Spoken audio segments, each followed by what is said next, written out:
Bueno, bienvenidos y bienvenidas a todos al ciclo anual de clases organizadas por el Consejo Federal de Defensores y Asesores Generales de la República Argentina en materia de derecho procesal y defensa pública.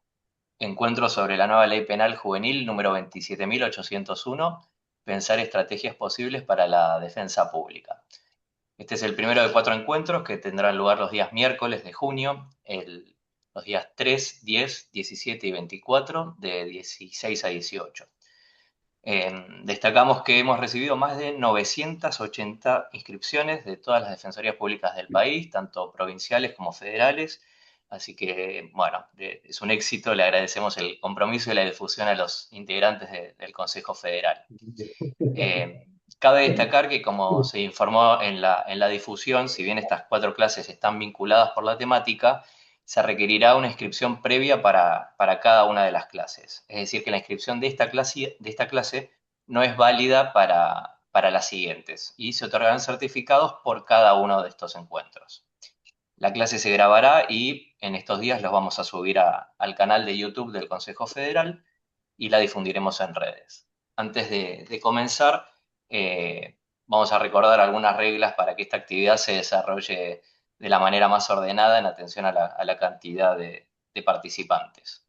Pedimos por favor que mantengan el micrófono apagado, en la medida de lo posible que mantengan sus cámaras encendidas y dado que se otorgarán certificados de asistencia, les pedimos que completen el formulario con sus datos. El link lo vamos a estar adjuntando al chat en momentos y al final la exposición se abrirá un espacio de intercambio que, como será muy acotado el tiempo, les pedimos que vayan formulando las preguntas, comentarios o dudas que vayan surgiendo en el chat y en caso de que quieran tomar la palabra en este espacio al final de la exposición de los 4 expositores, podrán hacerlo levantando la mano en el Zoom.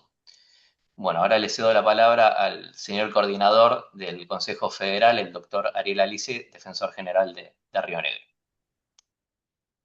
Bueno, buenas tardes a todos, a todas. Bienvenido. Para mí es una gran satisfacción dar inicio formal a este ciclo de conferencias que anualmente organizamos desde el Consejo Federal y en esta oportunidad con un tema tan relevante como es la postura de la defensa pública frente a la implementación del nuevo régimen penal juvenil.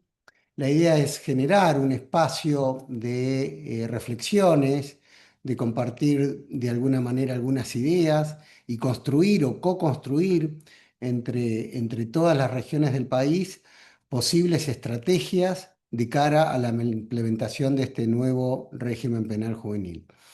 Lo importante en esto es no solo generar este espacio de reflexión, sino también tener una mirada federal. Es mucho lo que las provincias y las distintas experiencias regionales tienen para aportar al sistema nacional de tutela de derechos de niños, niñas y adolescentes.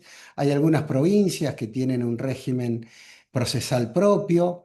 La idea es escuchar esas experiencias y tener una mirada federal que va a enriquecer, sin duda alguna, una mirada unificada nos encuentra, y esto es muy importante, a todos los funcionarios, defensoras de la nación de manera cohesionada, de manera conjunta para articular y pensar entre todos distintos sistemas de abordaje regionales, incluso nacionales, de cara a la implementación de este nuevo sistema penal juvenil.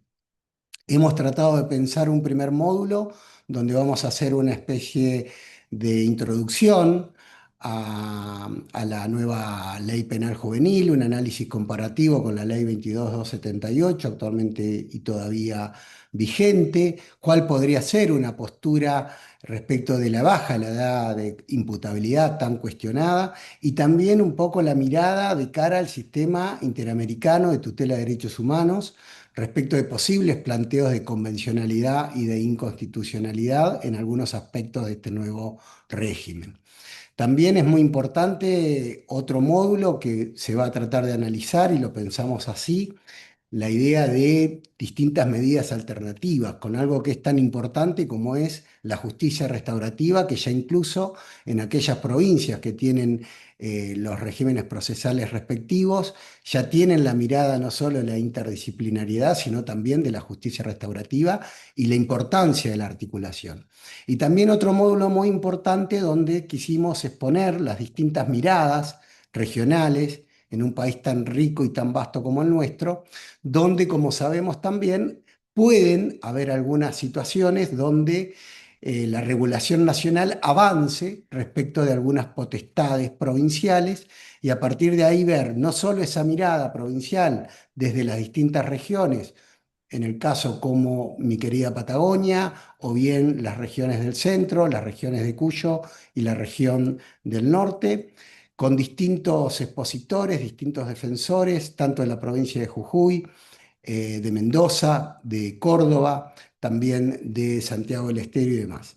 Y finalmente, la idea es tratar de que todos ustedes y entre todos no solo podamos pensar distintos abordajes de cara a la nueva implementación, sino también que podamos tener una agenda común de seguimiento de lo que va suscitándose y lo que va pasando a lo largo y a lo ancho del país.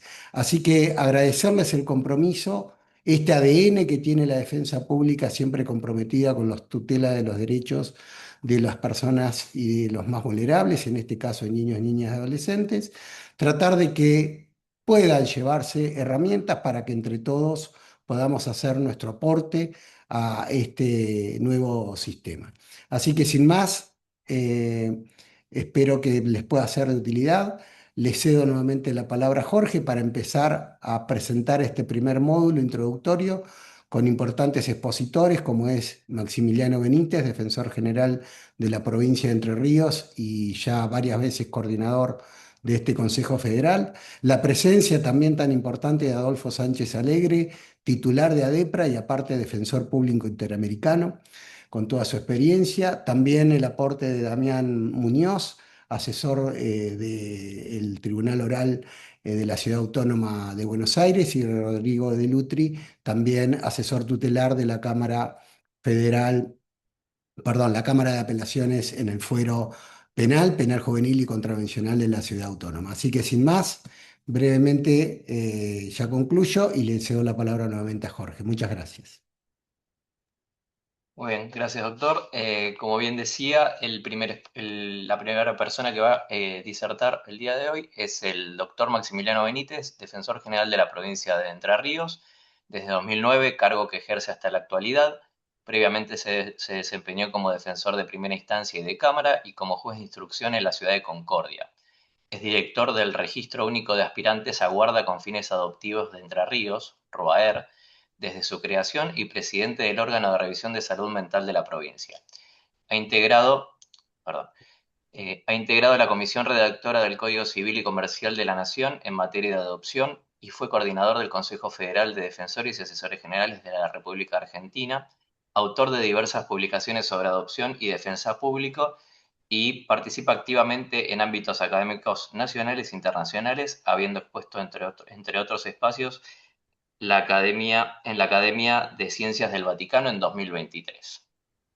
En segundo lugar, estará el doctor Adolfo Sánchez Alegre, abogado y profesor universitario en ciencias jurídicas con casi 30 años de trayectoria y especializada en el ámbito internacional de derechos humanos y justicia penal juvenil, ex defensor público interamericano por la República de Argentina ante la Corte Interamericana de Derechos Humanos. Desde 2009 es defensor oficial penal juvenil del Ministerio Público de la Defensa de la provincia de Salta, Argentina, con actuación especializada en la defensa técnica de adolescentes infractores de la ley penal conforme a los estándares internacionales y a la jurisprudencia interamericana. En 2024 fue electo presidente de la Asociación Civil de la Defensa Pública de la República de Argentina, ADEPRA. Ha realizado estudios de especialización en derechos humanos en la Universidad de Alcalá, España, la American University, Estados Unidos, y la Universidad Alfonso X, El Sabio, España, entre otras instituciones. Es docente de posgrado en diversas universidades y conferencista invitado en congresos y seminarios internacionales de Argentina, Colombia, Ecuador, España, Honduras, México, Paraguay y Perú, entre otros. En tercer lugar estará el doctor Damián Muñoz, defensor público oficial ante los tribunales orales de Cava, cotitular de la Comisión de Infancia y Adolescencia de la Defensoría General de la Nación, docente en Derecho Penal Juvenil de la Facultad de Derecho de la UBA, Universidad Nacional del Chaco Austral y Universidad de San Isidro.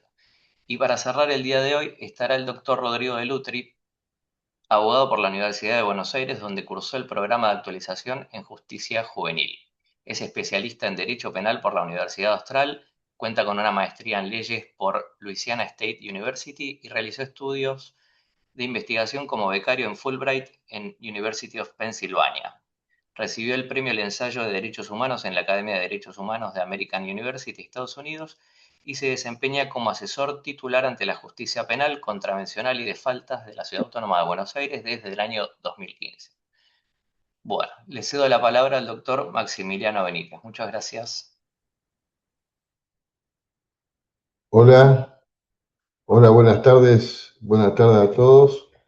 La verdad que para mí es un privilegio estar con todos ustedes e integrar este panel con tan destacados juristas. No puedo menos que mencionar que cuando en el mes de marzo se sanciona esta ley, lógicamente en todo el mundo jurídico de la niñez causó conmoción, si bien es cierto ya desde hacía tiempo se venía hablando de modificar el régimen penal juvenil. Finalmente, bueno, como les decía, en el mes de marzo se sanciona la ley que va a reemplazar aquel decreto 22278, que era de la época de la dictadura, y que lógicamente estábamos todos de acuerdo que tenía que ser reemplazado, sobre todo a partir de la reforma constitucional del 94, la incorporación de los tratados internacionales de derechos humanos y la Convención de los Derechos del Niño a la Constitución, a la Constitución Nacional.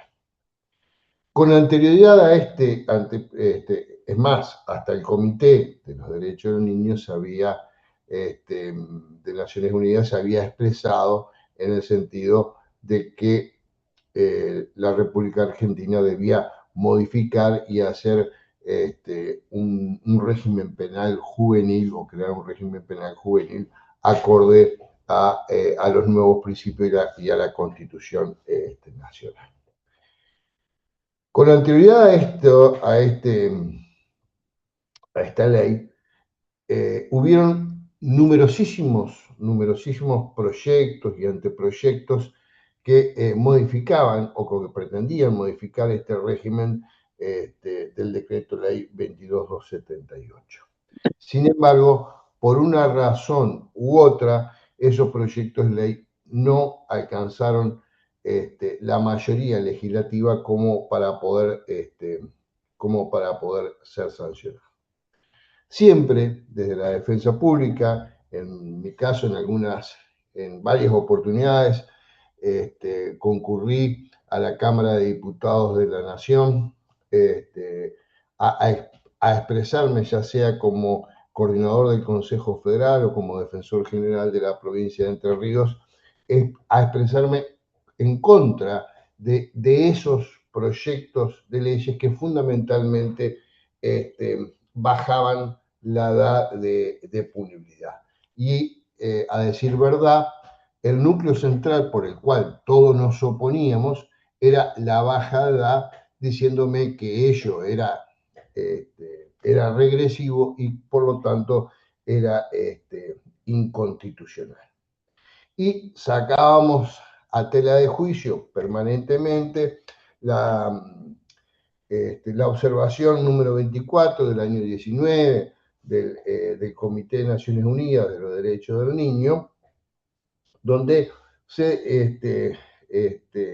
si bien es cierto, proponía una edad de punibilidad de 14 años, pero también decía que aquellos países que tenían una edad mayor a ello, recomendaba no bajar la edad, así como también recomendaba no aumentar las penas para los adolescentes. En base a estos principios, nosotros nos oponíamos o nos opusimos permanentemente a los distintos intentos de modificar la 22278.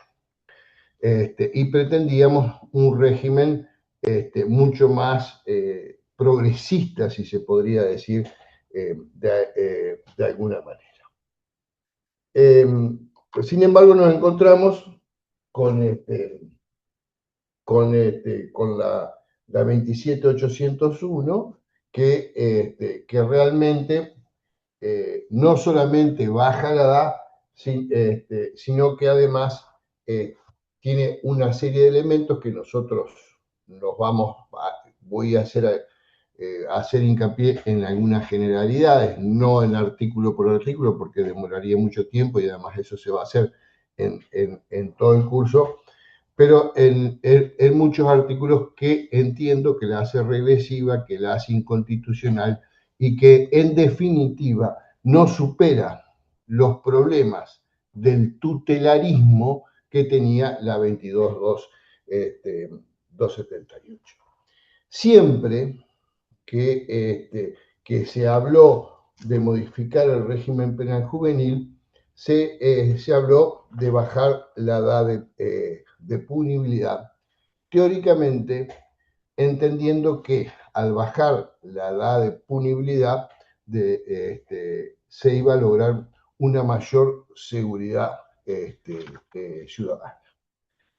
Y eso está demostrado que no es así. Y está demostrado porque, si bien es cierto, nosotros podemos observar que en numerosos países de la región tienen una edad menor a la que tenía la Argentina, inclusive en algunos casos a la que tiene hoy la Argentina.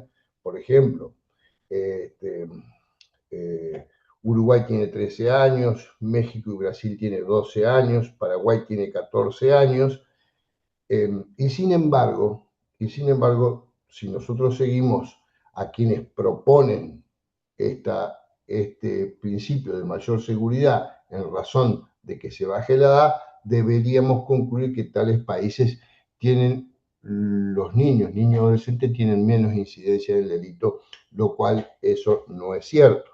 Y así observamos que mientras Argentina tiene un índice de homicidios cada 100.000 habitantes del 3,7%, los países justamente en los cuales existe una edad de punibilidad mucho menor a la Argentina, tienen un índice de homicidios cada 100.000 habitantes mucho mayor a la Argentina. Si, por ejemplo, la República de Uruguay tiene un índice del 10,7, México tiene un índice del 22, Brasil tiene un índice de 23 cada 100.000 habitantes. Por lo tanto, en primer lugar se señala que esto no es verdad, que el bajar la edad no nos da una mayor seguridad ciudadana. Por otro lado, si nosotros nos remitimos a las estadísticas que tenemos en nuestro país, notamos que, y fundamentalmente en la franja etaria de 14 a 16 años, que el índice de los delitos graves cometidos por los niños, niñas o adolescentes es realmente ínfimo en relación a los cometidos por los mayores, y sobre todo si nos vamos a la franja etaria de 16 a 14 años. No es para nada significativo, sobre todo si tenemos en cuenta los delitos graves. La mayoría de los delitos cometidos en esta franja son delitos contra la propiedad, como el hurto o el robo, ¿no es cierto? Y no delitos graves como el homicidio, los cuales son ínfimos. Sin embargo, con esto no queremos minimizar minimizar o invisibilizar la situación de aquellas personas que han sido víctimas de delitos graves cometidos por los niños. Nosotros entendemos que el Estado debe tener presencia y que debe acompañar a todas las personas que han sido víctimas de un delito. pero consideramos que el encierro y el sometimiento al proceso penal no es ninguna solución. Además, está comprobado que los problemas que traen como consecuencia de la incriminación temprana. Es decir, la incriminación temprana, como serían los 12 años, 13 años, 14 años, no hace más que confirmar el rol del adolescente en el rol de delincuente, estigmatizarlo y hablar de la sociabilidad negativa, es decir, no hace más que perfeccionarse en la escuela, del jefe. Por lo tanto, entendemos que la baja edad por sí solo no nos da mayor seguridad.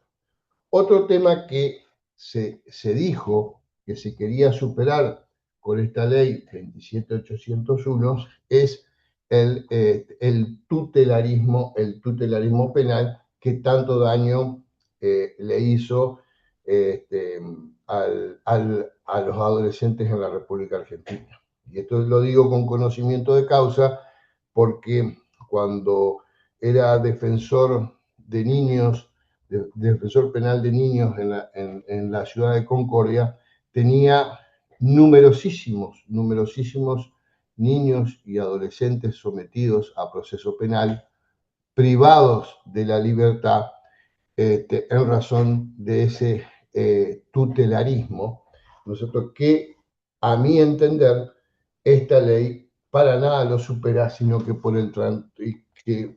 sino que además podríamos decir que vuelve a confirmar ese tutelarismo. Y si no, basta con leer en el artículo 4 de la ley 27801, inciso M, cuando habla de la tutela juvenil. En ese inciso dice tutela juvenil: durante el proceso, el juez podrá ordenar todas las medidas protectorias que considere necesarias al efecto de salvaguardar la integridad física, mental y social del niño, niña o adolescente, incluidos las enumeradas en el artículo 8. Es decir, expresamente habla de la tutela juvenil. Y en el inciso N dice: otro principio rector es: se debe tener especial consideración a la protección integral de la víctima, sus familiares, la seguridad pública y la protección de la sociedad, entre otros principios que la ley prevé. Esto podemos decir que es la teoría de la defensa social, donde habla de la protección integral de la víctima en una ley que está referida al régimen penal juvenil. La víctima tiene sus propias leyes y es a ella donde se debe remitir. Es decir, lo que la defensa social implica, con esto se quiere decir que se tiene la posibilidad de detener o privar de la libertad a un niño, niña o adolescente solamente teniendo como finalidad la defensa social. Por eso nosotros hemos sostenido, y lo hemos sostenido reiteradamente desde el Consejo Federal, no solamente a este proyecto, sino a los otros proyectos anteriores, pero en este caso referido concretamente a la ley que ha sido aprobada, que esta ley es regresiva y que es punitivista o neoretribucionista. ¿Y esto por qué? En primer lugar, como les decía, porque baja la edad, porque aumenta el tiempo y empeora las condiciones de detención. Y esto, si bien es cierto, hemos tenido supuestos con la 22.278 de penas perpetuas, también es cierto que en la mayoría de los regímenes provinciales esa posibilidad no estaría, no sería posible que se dé. Y ahora, en este proyecto, realmente, para la mayoría de las provincias en donde se tiene un régimen penal procesal juvenil, los 15 años implica un aumento. Y además empeora las condiciones de detención. ¿Por qué decimos que empeora las condiciones de detención? Porque prevé la posibilidad de que se cumplan la privación de libertad en cárceles de mayores. Aunque me pueden decir que se puede realizar, como dice, en lugares separados de los mayores, pero no deja de ser una cárcel de mayores. Por otro lado, también decimos que es regresivo porque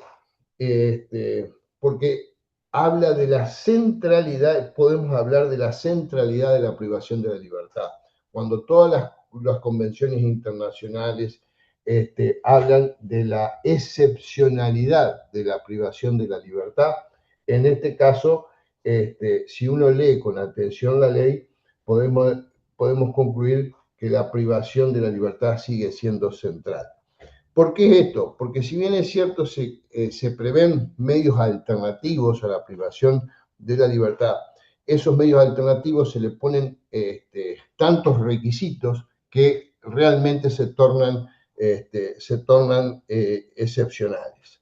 Es decir, por ejemplo, con el principio de oportunidad, se le fija el principio de oportunidad, que entendemos nosotros que es un principio que corresponde a las leyes provinciales, se le pone un límite que es el de aquellos delitos que tengan una pena igual o menor a 6 años. Lo mismo ocurre con la suspensión de juicio a prueba. Es decir, se le ponen tantos requisitos a los medios alternativos que sigue siendo central, a mi entender, la privación de la libertad. Por otro lado, con respecto a la prisión preventiva, remite a los principios que se lo aplica a los adultos, fijándole un plazo de 2 años que sea prorrogable por los mismos requisitos y las mismas condiciones que los adultos. Y por último, también hablamos que es regresiva porque somete a los adolescentes al Código Penal común, nosotros, en forma subsidiaria. Por lo tanto, ya no hablamos de un derecho penal especializado. Y tampoco refiere a la razonabilidad de la pena. Ustedes saben que en el fallo Mendoza versus Argentina se estableció que la prisión en libertad es última ratio, la delimitación temporal de la pena y la revisión de la pena.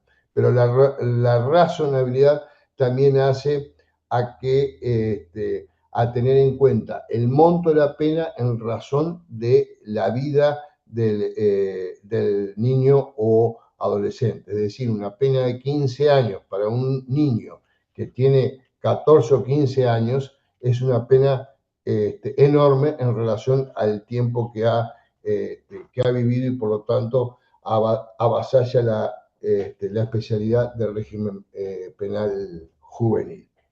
Por último, debemos rescatar también, destacar que si bien es cierto, en los países donde existe una edad de punibilidad menor a la Argentina, no es menos cierto que también las penas previstas para los delitos cometidos por esos niños o adolescentes son mucho menores a los 15 años previstos en la República Argentina. 5 años en Chile, 10 años en Uruguay, 6 años en Bolivia. Por todas estas razones, nosotros entendemos que el régimen penal aprobado por la ley 27801 es regresivo. Es decir, no solamente la regresividad se orienta, y que no es lo más grave, a la baja edad, sino a todos estos principios que, que violan los principios del derecho internacional público y del Corpus Juris Internacional de Derechos Humanos, que viola la ley 27801. Por lo tanto, entiendo que desde la defensa pública debemos estar muy atentos y muy preparados en seguir los principios del Corpus Juris Internacional y defender estos principios que no pueden ser avasallados por una ley nacional. Muchísimas gracias.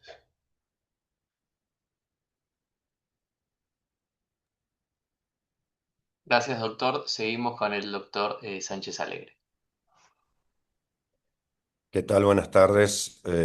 Antes que nada, muchas gracias por la invitación. En la persona del doctor Ariel Alice lo hago extensivo a todos los miembros del Consejo Federal de Defensores Generales y Asesores Generales de la República Argentina.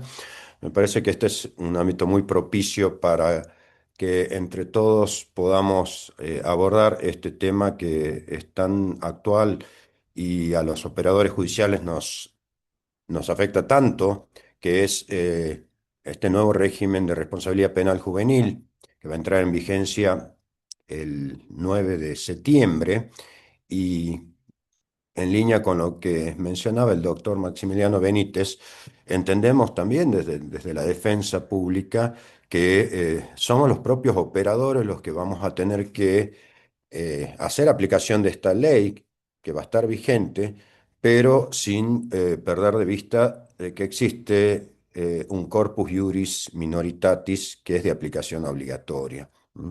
Eh, Entiendo que los defensores vamos a tener que ser un poco artesanos en los casos particulares, eh, y no ceñirnos únicamente a esta ley, que comparto que es una ley regresiva, y no solamente por una cuestión de la baja de edad de punibilidad, que va en contra, como bien lo dijeron, de todas las recomendaciones y las observaciones e informes del Comité de los Derechos del Niño, que le había hecho ya a la República Argentina, sino específicamente de todos los postulados de protección de derechos de la infancia que surgen de las distintas normativas aplicables, normativas eh, tanto de Naciones Unidas como del Sistema Interamericano de Protección de Derechos Humanos y específicamente protección de derechos de la infancia.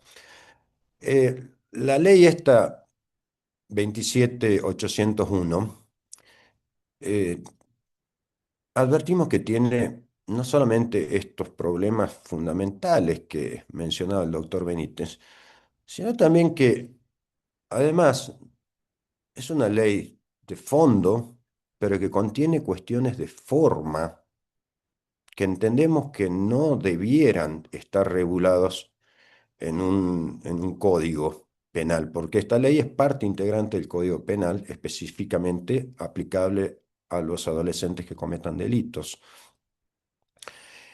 Y en ese sentido, no debemos olvidar de que eh, en esta ley la tenemos que aplicar de manera conjunta con la Convención sobre los Derechos del Niño, que es ley suprema en la República Argentina, en virtud de lo establecido por el artículo 75, inciso 22, y también con las distintas observaciones e informes del Comité de los Derechos del Niño, sumado a la jurisprudencia de la Corte Interamericana de Derechos Humanos, que a lo largo de distintos leading case fueron sentando precedentes de aplicación obligatoria para nuestro país en virtud de lo previsto por la propia Convención Americana sobre Derechos Humanos, ya que el Estado argentino aceptó en el año 1984 la competencia de la Corte Interamericana, lo que significa aceptar sus decisiones y llevarlo a cabo. Así es como, bien lo mencionara el doctor Benítez, en el año 2013 es el fallo Mendoza, precisamente, la Corte condena a la República Argentina eh, y la insta a que no se apliquen más prisiones perpetuas a adolescentes que cometan delitos y que modifique la legislación en ese sentido. Bueno, esta ley tiene un artículo en ese sentido, que es el artículo 19, que específicamente prohíbe la imposición de prisión perpetua o pena capital y además pone un tope en el mismo artículo de penas de 15 años de prisión como máximo. 15 años de prisión es una pena excesiva, entendemos, porque en el caso de un adolescente, como bien decía, de 14 años, una pena de ese monto es más que el tiempo vivido por el adolescente.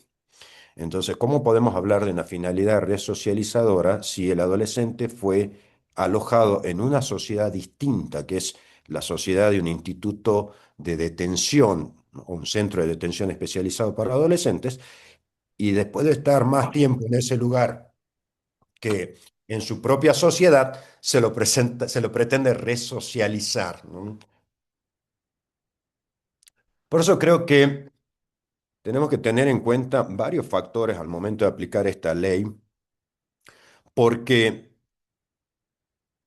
lo primero que se me viene a la mente es que la ley en el artículo 4 establece específicamente cuál es la finalidad del régimen de responsabilidad penal juvenil.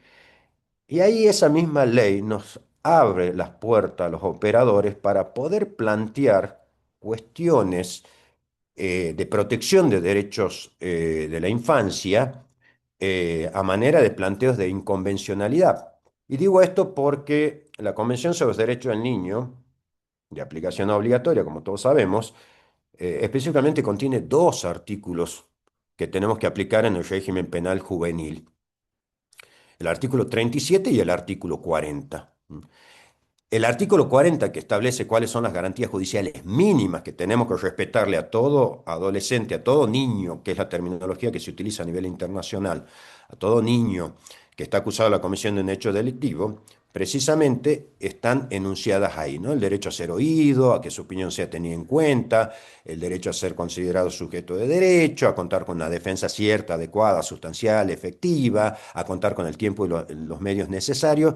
Bueno, todo eso no está expresamente establecido en esta ley. Sin embargo, el artículo 40 establece cuál es la finalidad del régimen penal juvenil. Y dice que la finalidad del régimen penal juvenil, según la Convención sobre los Derechos del Niño, es que el adolescente asuma una función constructiva en la sociedad. Y en ese sentido, esta ley 27801 establece que la finalidad precisamente es fomentar en el adolescente que haya cometido un delito, el sentido de la responsabilidad legal por todos los actos que haya cometido y lograr la resocialización y la integración social.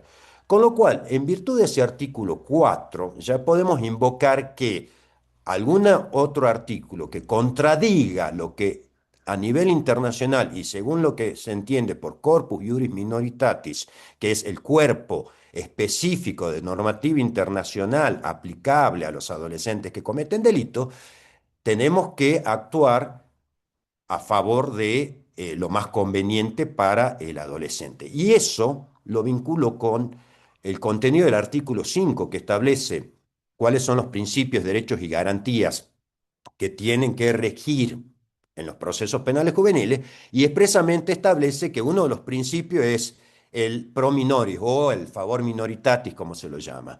Entonces, haciendo eh, una interpretación armónica de la Convención sobre los Derechos del Niño, en el artículo 40, que establece cuál es la finalidad del régimen penal juvenil, sumado al propio artículo 4 de esta ley 27801, que toma esa finalidad en palabras expresas de la ley, y teniendo en cuenta cuáles son los principios y garantías que deben regir ese procedimiento según la propia ley, donde expresamente además dice que son de aplicación obligatoria la Convención sobre los Derechos del Niño, y entre los principios que se tiene que tener en cuenta es el principio pro minoris o a favor minoritatis. entiendo que hay cuestiones que no se pueden aplicar tal y como están establecidas en la ley, a pesar de que están expresamente en el texto. Y digo esto porque de una primera lectura, sí, surge que la privación de la libertad con el tope máximo de 15 años, como está establecido en el artículo 19, sería una de las herramientas posibles para aplicar por parte de los jueces. Sin embargo, si hacemos una interpretación teniendo en cuenta el contenido del artículo 3 de la Convención sobre los Derechos del Niño, que habla del interés superior, y teniendo en cuenta específicamente el artículo 37 de la Convención sobre los Derechos del Niño, que establece que la privación de la libertad tiene que ser la medida de última ratio, o sea, la última medida que se adopte, y siempre por el tiempo más breve que corresponda, 15 años que se puedan aplicar, por más que lo diga el artículo 19 de la ley, es inconvencional. Es inconvencional porque va en contra del espíritu de la Convención sobre los Derechos del Niño. De la misma manera, cuando enunciamos cuáles son las medidas que se pueden aplicar eh, como sanciones por la comisión de un hecho delictivo, esta ley no tiene, a diferencia del régimen establecido en la ley 22.278, que es esta ley vigente actualmente, que tiene más de 40 años, no tiene un artículo, como es el artículo 4 de la ley 22.278, que es un artículo muy corto, pero que al referirse a las facultades y deberes que tiene el juez de sentencia para aplicar una pena al adolescente, el régimen actual, con todas las críticas que tiene, porque es un sistema que parte de principios totalmente opuestos a lo que es la protección integral de derechos, porque es un sistema, esa ley está basada en el sistema del tutelarismo, ¿no? De no considerar al adolescente como sujeto de derechos, sino como objeto de tutela. No obstante ello, ese artículo era muy importante y los operadores judiciales lo utilizábamos mucho porque permitía al juez, en cada caso particular, no obstante haber sido declarado culpable un adolescente, le permitía al juez hacer una valoración del quantum de pena que se le iba a aplicar. ¿Y cómo hacía esa valoración?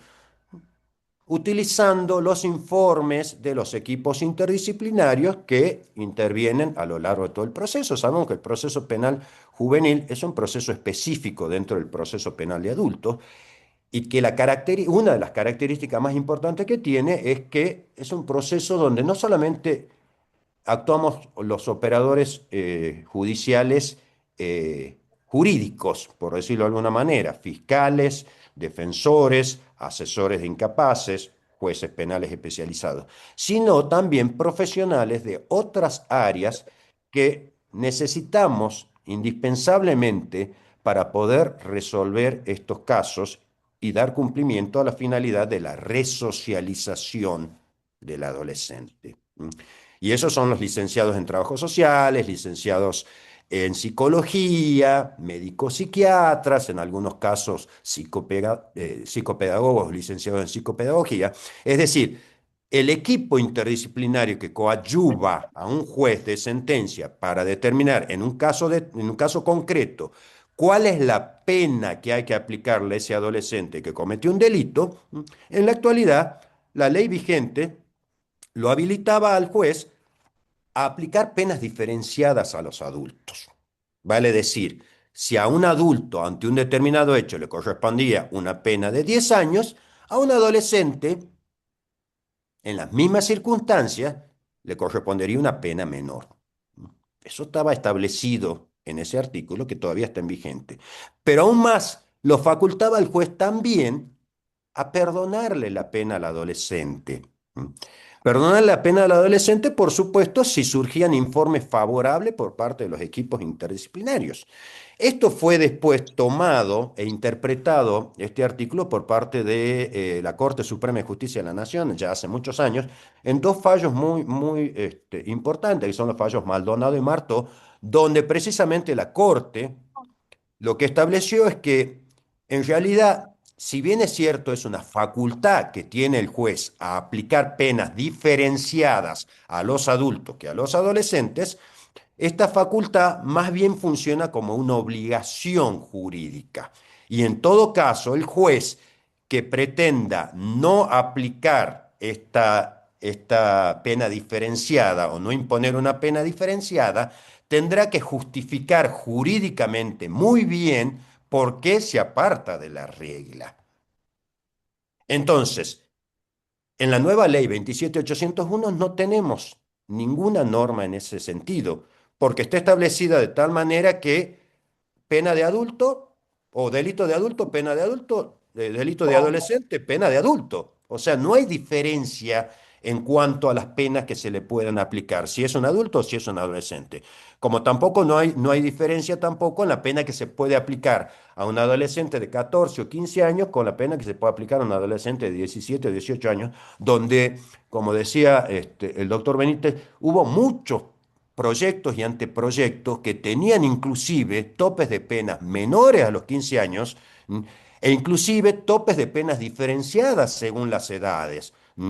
Una cosa es un adolescente de 14, 15 años y otra cosa es un adolescente de 16 y 17 años. Entonces los topes de pena eran distintos. Esta ley no distingue absolutamente nada, sino que tiene un vacío. Sin embargo, entiendo de que en virtud de los postulados de la Convención sobre los Derechos del Niño y la interpretación armónica que hace la Corte Interamericana de Derechos Humanos, sobre todo en los casos Mota Barullo, los casos César Mendoza y otros versus Argentina, el caso Instituto de Reeducación del Menor versus Paraguay, el caso Centro de Detención de Internación de Adolescentes contra Chile y otros leading cases en materia de adolescentes.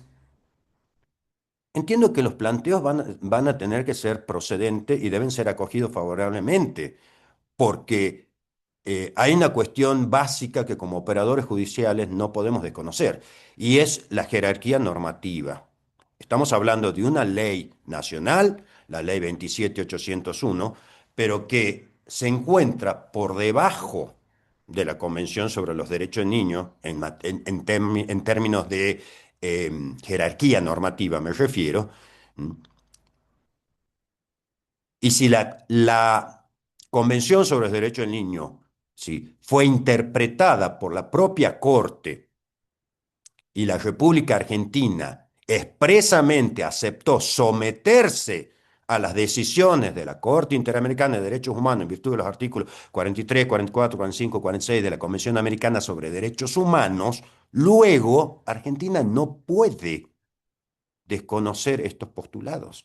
Por más que lo diga expresamente la ley 27.801, que en las medidas de sanción o medidas complementarias, porque distingue penas privativas de la libertad, medidas complementarias que se pueden imponer a los adolescentes, por más que expresamente establezca la privación de la libertad, no podemos perder de vista que la privación de la libertad es la medida de último recurso.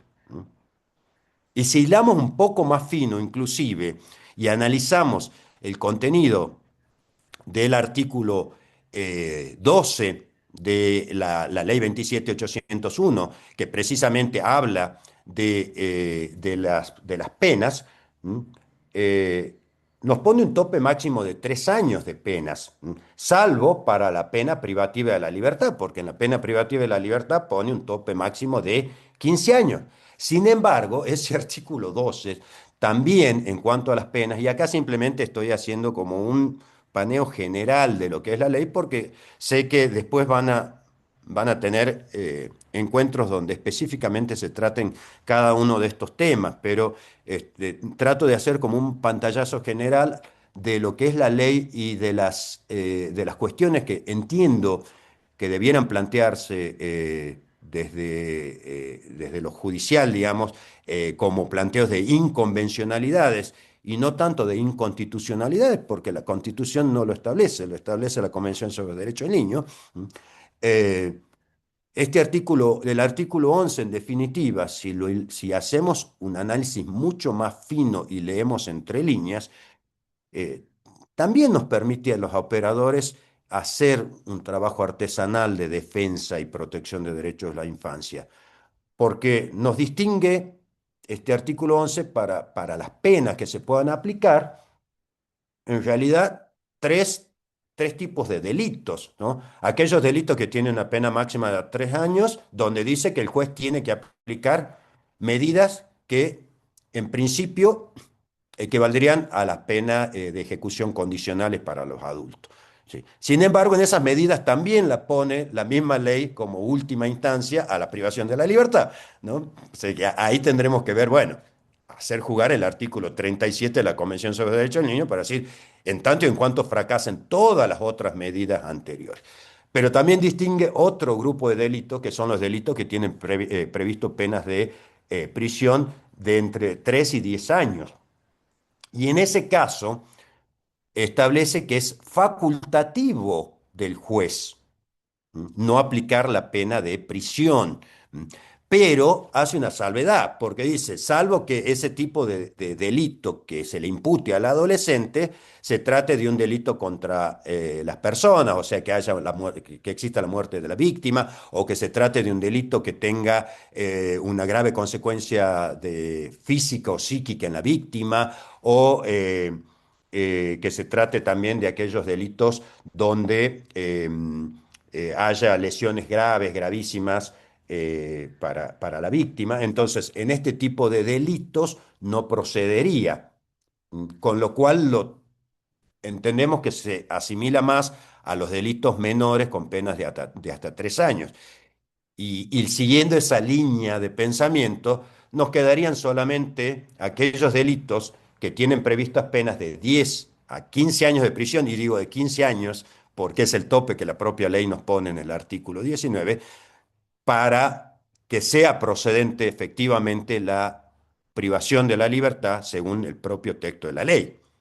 Privación de la libertad que el texto de la ley expresamente establece que son de tres tipos. La prisión domiciliaria, según el artículo 17, prisión domiciliaria, la prisión en lugares abiertos, en lugares de internación abiertos, y la prisión en lugares especializados de detención. Que también la enunciación que nos hace debe ser tenida en cuenta conforme los lineamientos de la Convención sobre los Derechos del Niño. O sea, primero la prisión domiciliaria, si no procede la prisión domiciliaria, la privación de la libertad en un instituto abierto, y en última instancia la privación de la libertad. Por eso entiendo que tener esta ley en vigencia a partir de septiembre nos va a tener que hacer muy creativos en cuanto a los planteos que tengamos que hacer. eh, y soy bastante optimista en el sentido de que, no obstante el mismo texto de la ley, tenemos suficientes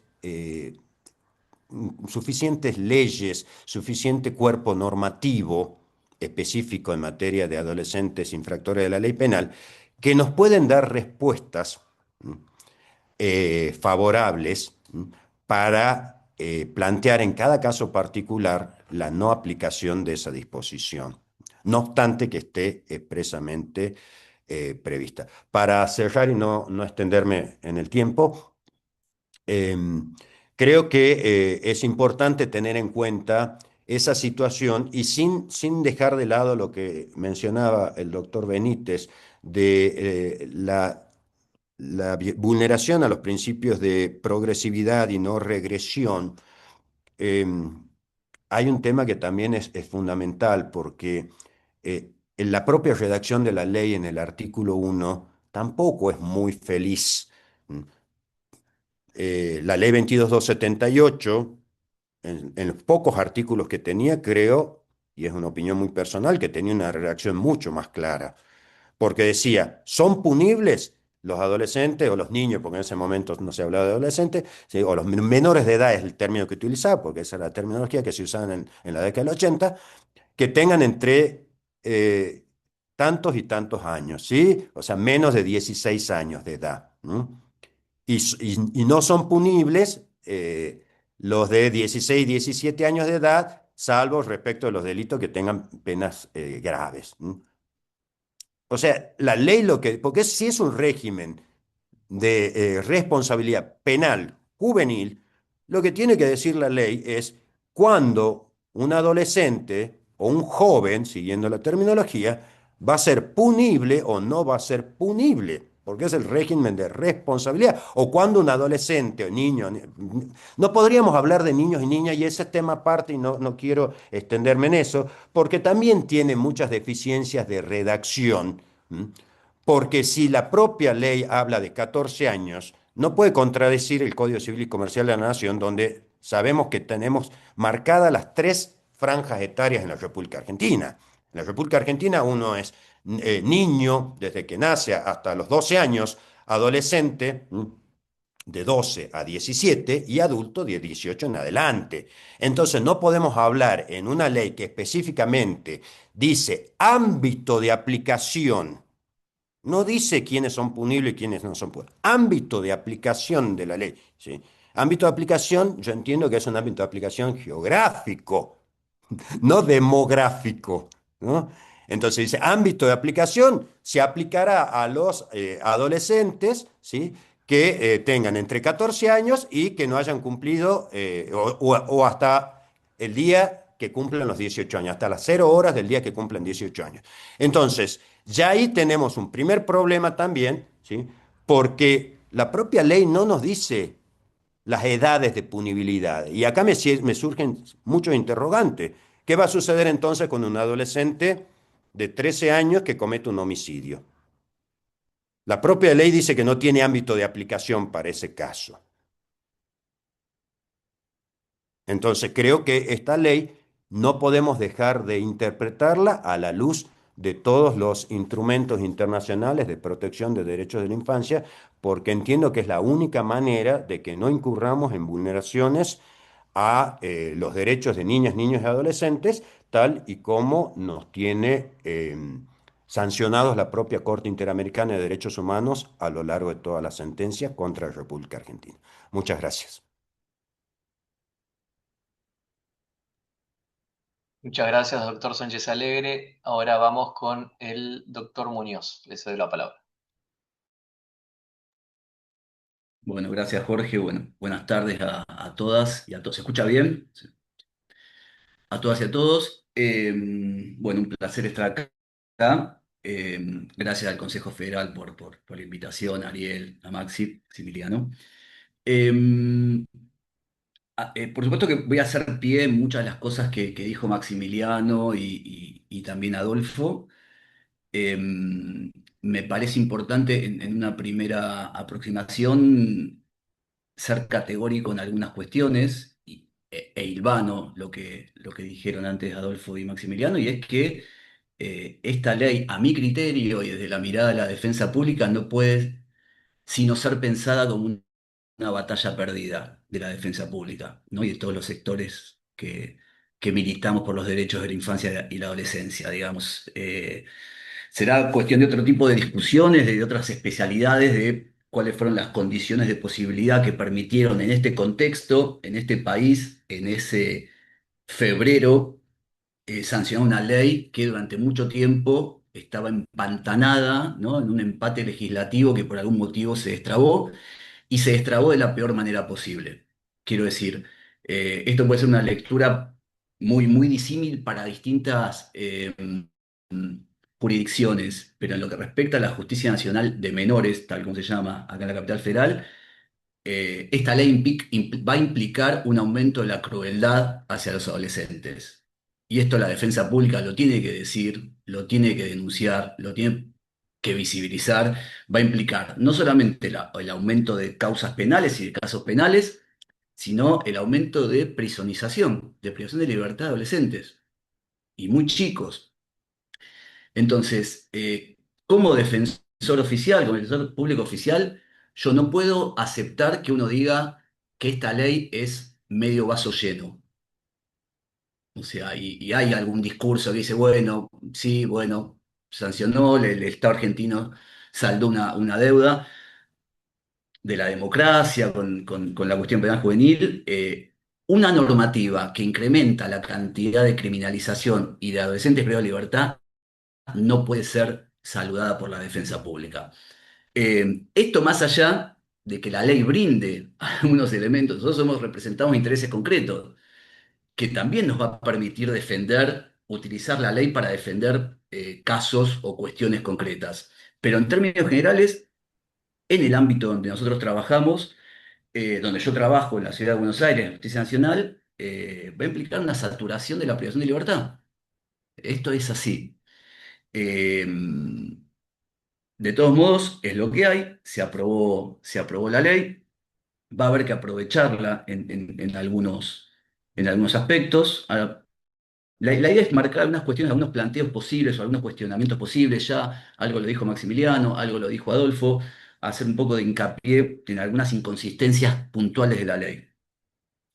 Por supuesto que reina la incertidumbre en cuanto a, bueno, la cuestión presupuestaria, cómo se van a reforzar las defensorías en general y la de la Justicia Nacional en particular, cómo vamos a afrontar, digamos, el incremento de chicos y chicas privadas de libertad, las condiciones de alojamiento, cómo vamos a litigar con cuántos tribunales, si van a aumentar los tribunales, los jueces, los fiscales.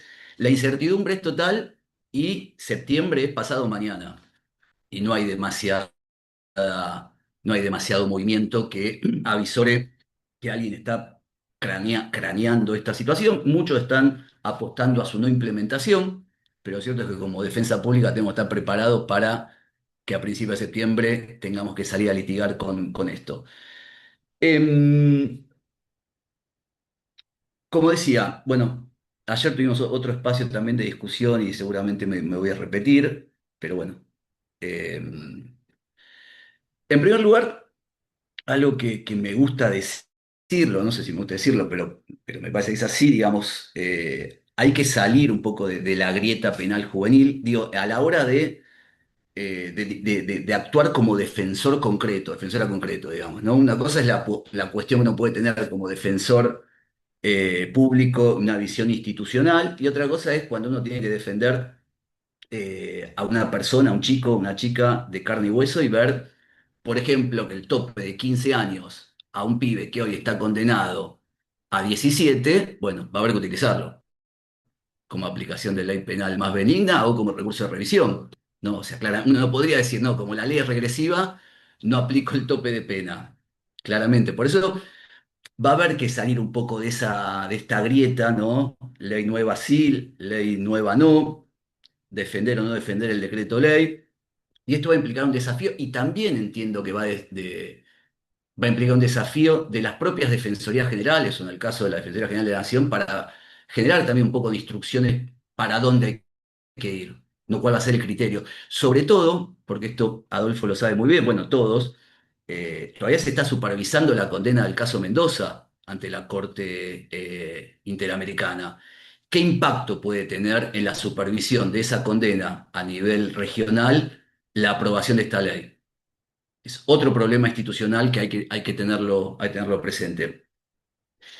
Em, a ver, algunas cuestiones o planteos posibles o algunas pinceladas posibles.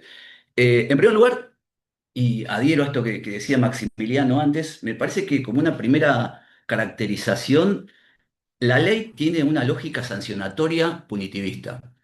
Digamos, claramente la estructura, el esqueleto de la ley va para ese lado. Más allá de que se hable de sanciones alternativas, que vamos a ver cuáles son, la lógica no es la de las alternativas a las sanciones, sino sanciones alternativas. Y como su nombre lo indica, es básicamente una sanción. Y que si no se cumple, se convierte en privación de libertad. Entonces, no es tan acorde a la convención, digamos, tan interesante en términos de las opciones que da. No lo es así. Además, como también lo dijeron, es tutelarista, a pesar de que se quiera camuflar una ley acorde al paradigma de la protección, como decía Maximiliano, artículo 5M y artículo 9, habilita la adopción de medidas de protección, olvidándose de la ley 26.061 en nuestro caso, las leyes locales de protección, adoptar medidas asistenciales con intervención de la víctima y con intervención del fiscal, que el fiscal tiene que dictaminar cuál es el mejor recurso habitacional, el recurso escolar, el recurso... O sea, es francamente, ni Agote se animó a tanto. O sea, meter un fiscal en esa discusión es verdaderamente disparatado. Em, y por si fuera poco, esto lo discutíamos ayer también, hay una sobreestimación de la conformidad del Ministerio Público Fiscal. Hay varias cuestiones en donde para que proceda la suspensión del juicio a prueba o la libertad condicional, requiere conformidad del Ministerio Público Fiscal. Igual es otro problema, ¿no? Entonces, en cuanto a como lo decía Adolfo, en cuanto a la baja de la edad, por supuesto que la baja de la edad implica una afectación al principio de no regresividad. Esto creo que la defensa pública tenemos que preparar planteos vinculados a esa impugnación. Pero además también se afecta al principio de no regresividad por cuanto la ley aplica a todo el universo de los adolescentes punibles la punibilidad por todos los delitos.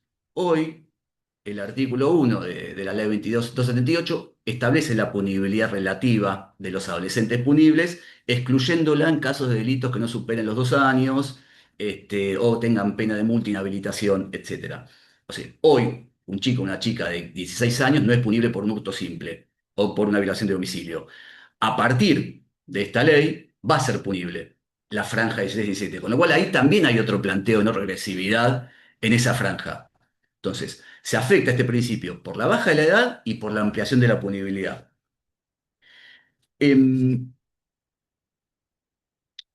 Adolfo habló del artículo 11 y los supuestos hiperrestrictivos en los cuales procede la sustitución de la pena de prisión por las sanciones alternativas del artículo 12. No, vamos a hacerlo lo más práctico posible para pasarlo, pero señalarlo. Em, pero fíjense esto qué curioso, más allá de que, como decía Adolfo, ¿no? En un supuesto va a ser obligatoria esa sustitución para aquellos delitos que no superen los 3 años, y en otros supuestos va a ser facultativa para aquellos delitos que superen los 3 años y no superen los 10, entre 3 y 10, ¿sí? Pero ahí, por ejemplo, entre otros requisitos que habló Adolfo, se prevé que no se podrá sustituir cuando el adolescente registre el proceso en trámite, con auto de procesamiento firme o auto equivalente. O sea, una causa en trámite le impide la sustitución a una medida alternativa. Pero por si fuera poco, uno ve, bueno, dice, está bien, perfecto. Vamos a ver cuáles son las medidas sustitutivas de la prisión, porque uno supone que es un exceso de progresismo el que llega acá. Artículo 12, ahí está listado, ¿no?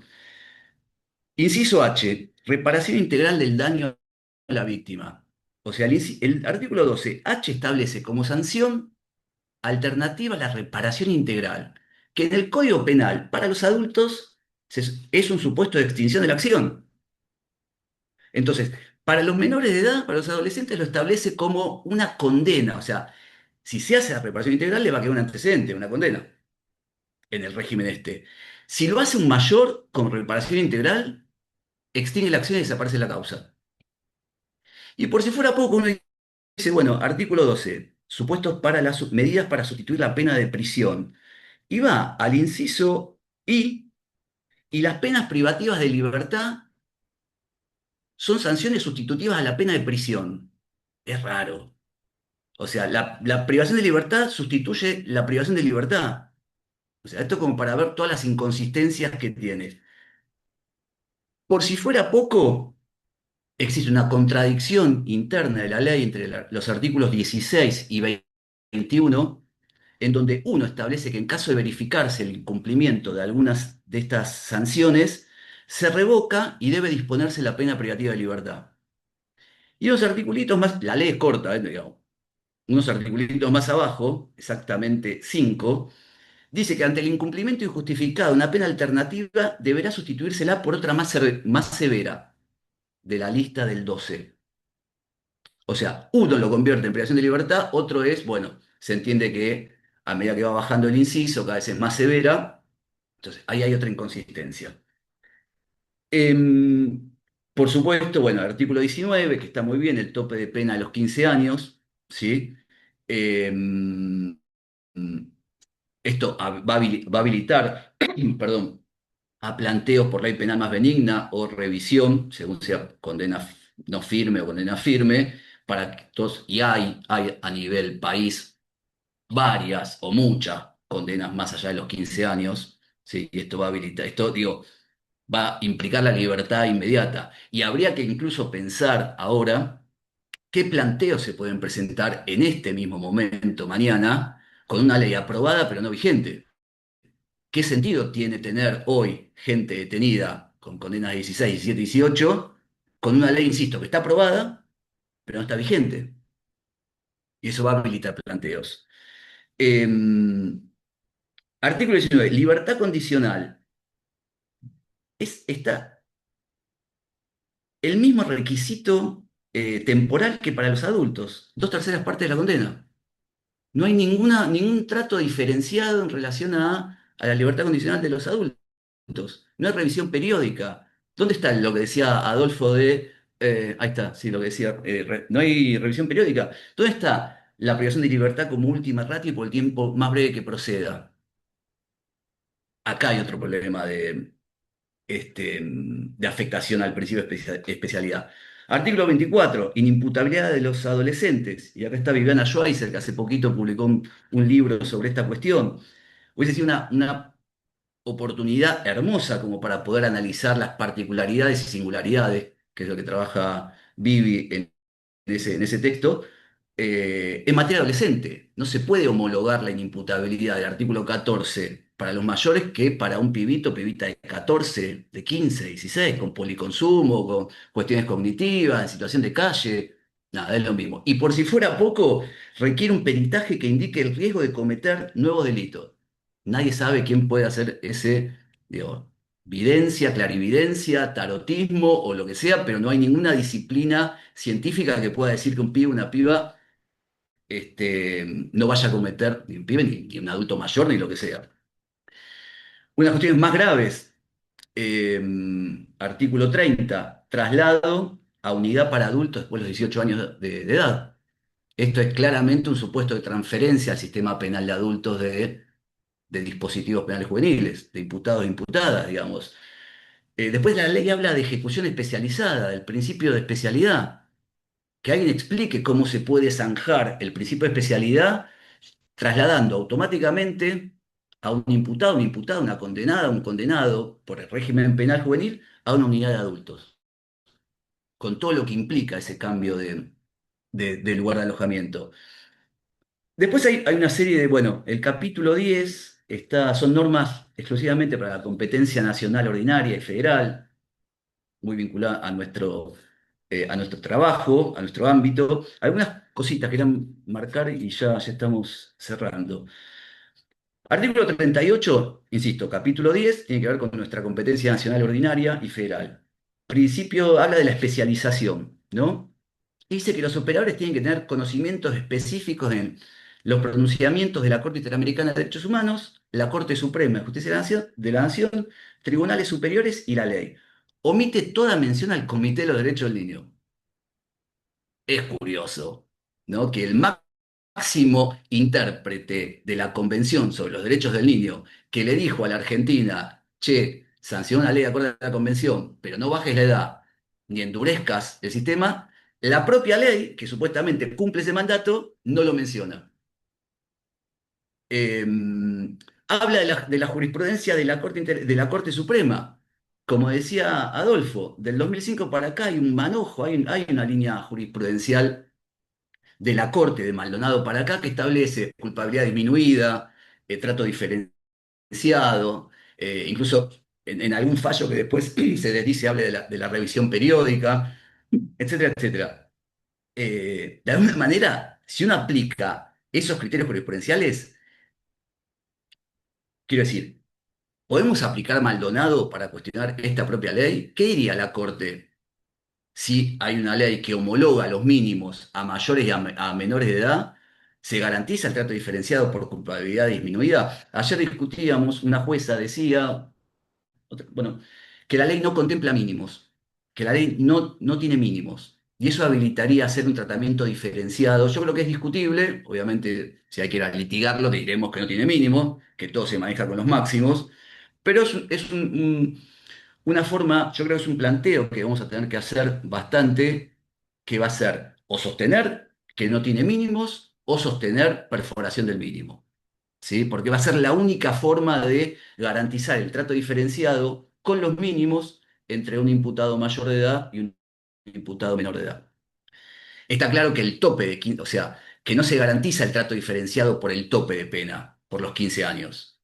Porque la consecuencia principal que tiene, digamos, la aplicación de suspensión de juicio de prueba o de abreviado o medidas alternativas tiene que ver con los mínimos, con la posibilidad de dejarlo en suspenso, etc. Em, Jorge, tengo 2 minutos más, ¿sí? Sí, claro, doctor. Artículo 39. Establece la misma limitación de la prisión preventiva para el derecho penal juvenil que para los mayores de edad. Aplica el criterio de la ley 24.390, 2 años más una prórroga de un año. No hay ningún tipo de tratamiento diferenciado, no se aplica el estándar de la privación de libertad como última ratio por el tiempo más breve que proceda, claramente inválido, con todos los estándares que decía Adolfo, tanto de la Corte Interamericana, de la Comisión y sobre todo el Comité de los Derechos del Niño. Criterios de oportunidad y mediación penal juvenil, hiper restrictivo. Delitos que no superen los 6 años. Son los mismos supuestos para el criterio de oportunidad que para la mediación. El Código Procesal Penal Federal, que en algunos casos está vigente para nuestra jurisdicción, en lo que respecta a la conciliación, en el artículo 34, es más benigno que la ley penal juvenil. Es un delirio que un código federal, Código Procesal Penal Federal, que no es Código Procesal Penal Juvenil, federal, destinado a mayores, destinado a delitos federales, que se supone que tienen otra, ¿no? Otra lógica. Es más benigna la procedencia de la conciliación porque habla de delitos patrimoniales sin grave violencia. Entonces, ahí uno tiene una discusión, uno no dice sin violencia, sin grave violencia. Y acá, en el artículo de la Ley Penal Juvenil, habla de delitos cuyo máximo no superen 6 años. Entonces, como decíamos en algún momento, un robo simple con violencia, por ejemplo, se podría conciliar, pero un poblado y banda o un robo de vehículo de la vía pública sin violencia no se puede conciliar. Entonces, es un delirio. Eh, la suspensión del juicio a prueba que prevé en el artículo 43 exige conformidad al Ministerio Público Fiscal. Y acá es raro, acá habría que ver si es mejor o peor que la regulación del Código Penal, porque no habla de delitos que puedan ser dejados, de condenas que pueden ser dejadas en suspenso. Habla de cuyo mínimo no exceda de 3 años. No es lo mismo, ¿no? Porque si puede ser dejada en suspenso, no, digamos, se dan determinados supuestos, digamos, única, o sea, bueno, se entiende, no es lo mismo, digamos. El tema es que para argumentar habría que ver qué planteo o qué argumentos podemos utilizar para decir que la ley no contempla mínimos cuando este artículo habla de un mínimo. Con lo cual pareciera que el mínimo le está dando algún tipo de injerencia en la ley. Em, Algunas cuestiones que, digamos, y con esto termino, como para pensar, a mí me parece que la ley es regresiva por la edad y por la ampliación a todos los delitos. Me parece que la defensa pública tiene que hacer planteos en cuanto a la inconvencionalidad, como decía Sánchez, lo que decía Adolfo, vinculado a la edad y también por la ampliación. De todos modos, va a haber que preparar planteos con los topes de pena, y yo creo que esto debería hacerse ya mismo, y ver de qué manera argumentar una ley aprobada pero no vigente. Va a haber que litigar fuerte el traslado de chicos y chicas a los 18 años a unidad, ¿sí? Creo que afecta el principio de especialidad, la ejecución especializada. Es una transferencia al sistema penal de adultos, claramente. y trabajar, dos cosas, trabajar muchísimo el tema de la perforación de mínimos o armar planteos vinculados a que no tiene mínimos la ley. Y por último, van a tener que capacitarnos mucho, y vamos a tener que capacitarnos mucho en el tema del vínculo con adolescentes de 14 años. Yo creo que esto va a implicar defensas mucho más paternalistas que las que uno puede tener hoy con chicos absolutamente quebrados como los que tenemos hoy. O sea, cómo trabajar con un chico o chica de 14 años, definir la estrategia, preparar la declaración, que comprenda si conviene hacer tal o cual medida alternativa, digamos. Y esto vamos a tener que necesitar, creo yo, algún tipo de apoyo institucional para también quedarnos tranquilos de que el adolescente comprendió, digamos, que entendió en lenguaje claro cuáles eran las opciones y las consecuencias. Y me parece que ahí también hay un punto institucional muy, muy importante a tener en cuenta de cara a la vigencia. Muchas gracias. Muchas gracias, doctor Muñoz. Terminamos el día de hoy con la exposición del doctor Rodrigo de Lutri. Adelante.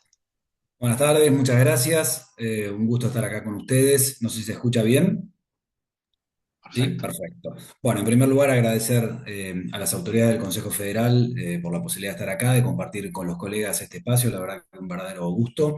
Y de alguna manera, rápidamente, para no perder tiempo, perder minutos, contarles que en realidad me voy a tomar una licencia, porque de alguna manera esto de hablar en último término es una ventaja en el sentido de haber tenido la oportunidad de escuchar a los colegas, sabiendo de alguna manera que iban a ahondar en cuestiones puntuales de la ley, y entonces elegí un camino distinto para plantearles una cuestión quizá más específica, sin dejar de señalar, de alguna manera, como ya se mencionó, bueno, lo que implica una reforma de estas características, que si bien es cierto lo que dice Damián, que algunos sostienen que resulta un avance en términos de que se cumple con un mandato que había efectuado, con una recomendación que había efectuado desde hace tiempo el comité, lo mismo que a partir de decisiones de la Corte Suprema y demás, y del sistema interamericano. Lo cierto es que presenta una cantidad grande de falencias, digamos, que podemos enumerar, digamos, sin ser exhaustivo, en cuestiones tutelaristas, cuestiones de peligrosidad,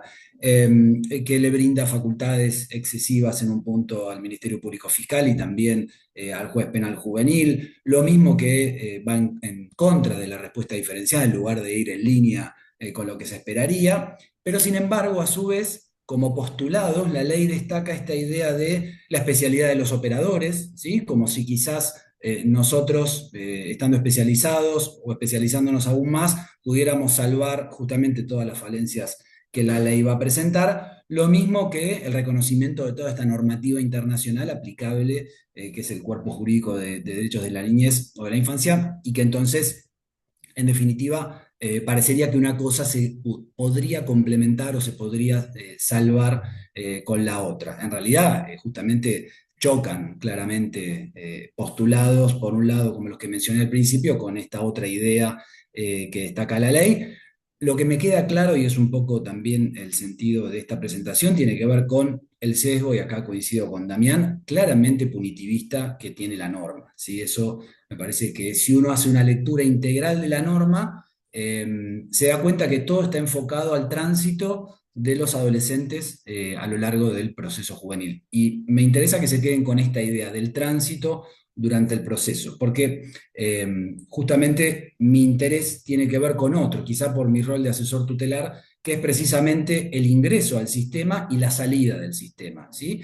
Y adelanto claramente, enfoco estos minutos en hablar del principio de judicialización, ¿sí? Porque entiendo que precisamente a partir de la baja de la edad de imputabilidad, a partir de borrar el piso mínimo de respuesta punitiva que habilitaba una investigación en contra de un adolescente que era de penas superiores a 2 años, de esa manera va a ingresar un universo de chicos y chicas que antes quedaba excluido del sistema. Y yo creo que claramente, ya se dijo, pero que claramente entiendo que esto es regresivo y de alguna manera también, llamativamente, si se quiere, incluso va en contra de lo que fue postulado por los impulsores de la norma, porque los impulsores, acordémonos que hacían referencia públicamente a los delitos más graves. Sin embargo, cuando se sentaron a redactar y aprobar el proyecto, lo hicieron respecto de, vamos, un universo, como digo, de 14 años como piso para todos los delitos. O sea que pareciera entenderse, y esto surge de los fundamentos, que dice que los fundamentos del proyecto hablan de el incremento del delito adolescente como motivo principal para la reforma, ¿sí? Pero parece que, de acuerdo al legislador nacional, da lo mismo un homicidio, un robo violento, unas lesiones culposas que un daño, porque el mandato que le da al Ministerio Público Fiscal es de que en un sistema acusatorio tiene que avanzar respecto a la investigación de todos los delitos, ¿sí? Después prevé en algún supuesto el principio de oportunidad, pero de vuelta, un poco como dijo Adolfo también, inmiscuyéndose en cuestiones que son propias también del ámbito local. Entonces, a mí lo que me interesa principalmente es esto, cómo chicos que no deberían ingresar al sistema lo van a hacer y chicos que deberían quedar afuera del sistema en la medida en que cometieron un delito, sin embargo van a quedar adentro del sistema. Y para eso lo que los invito en este momento es a que hagamos un breve recorrido a partir de determinados instrumentos para verificar efectivamente si los postulados de esta ley están en línea con la Convención sobre los Derechos del Niño, con las recomendaciones del Comité respecto a las observaciones finales en los informes periódicos respecto a Argentina, los antecedentes del Sistema Interamericano de Protección de Derechos Humanos y la jurisprudencia de la Corte Suprema. Les prometo que voy a ser breve, que no voy a leer muchas normas, pero sí mencionarles algunas que entiendo que son muy relevantes. Empecemos por la Convención. No solamente contamos con el artículo 3º, el interés superior, todos entiendo lo conocemos a esta altura, pero también contamos con un artículo muy importante que es el artículo 4º, ¿sí? Que habla de la obligación de los estados de adoptar las medidas administrativas, legislativas y de otra índole para dar efectividad a los derechos reconocidos en la Convención. O sea, hay un mandato de que todo lo que está contenido en el artículo 37 y 40 tiene que traducirse en una norma que esté acorde a ese texto, ¿sí? Entonces, ahí ya tenemos un primer mandato que en principio parecería que en función de lo que vamos a ver no se estaría cumpliendo.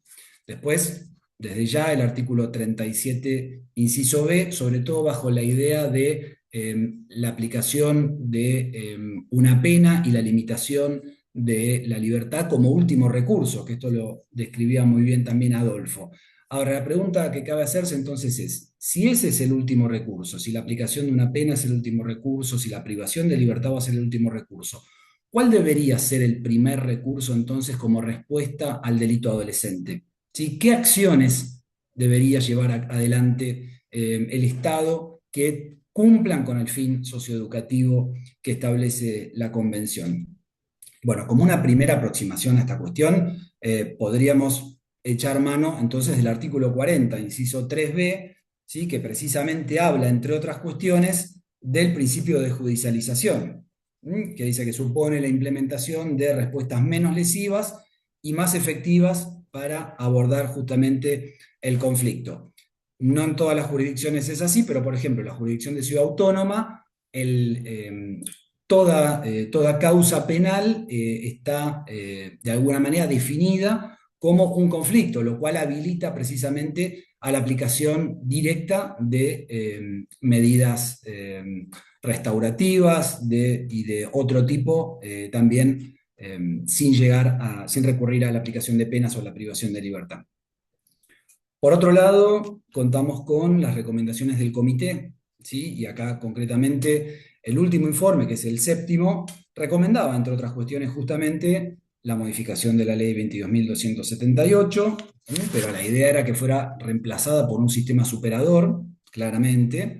Por otro lado, el mantenimiento de la edad en los 16 años y que se abstuviera Argentina de rebajarla, que promoviera la justicia restaurativa en el sistema de justicia juvenil, o sea, acá aparece también nuevamente una referencia clara a este punto, y promover acciones de manera activa, medidas no judiciales, y dice, como la remisión y la mediación, ¿sí? Esta ley 27.801 prevé, digamos, métodos, por ejemplo, como la mediación, como la suspensión del proceso a prueba. Más allá de también lo que señalaba Adolfo respecto de que se abordan o que se invaden facultades locales en un sistema federal, y sobre todo cuestiones procesales. Lo cierto es que cabe tener en cuenta que, a ver, existe por ejemplo la previsión del Código Penal respecto de la regulación de la suspensión del proceso a prueba. Ahora, eso no puede bajo ningún concepto desnaturalizar lo que es en sí la figura o lo que en sí va a constituir una justicia restaurativa o métodos de justicia restaurativa acordes al ideario de la Convención. Entonces, nuevamente, ahí también tenemos que echar mano a, cuando hablamos de, por ejemplo, dice el comité, de la promoción activa de medidas no judiciales, también habla de otro tipo de medidas y concretamente acá podríamos mencionar la observación general 24 del comité respecto a que dice, para determinar la pena aplicable se debe comenzar de una tabla rasa, que esto también de alguna manera forma parte de esta idea de la aplicación de una sanción como último recurso. Ahora bien, un poco de vuelta a lo que decía Damián, la ley 22.278 preveía a mi entender, una línea clara en el sentido de darle la facultad al juez de, una vez declarada la responsabilidad, no considerar que no era necesaria la aplicación de una pena.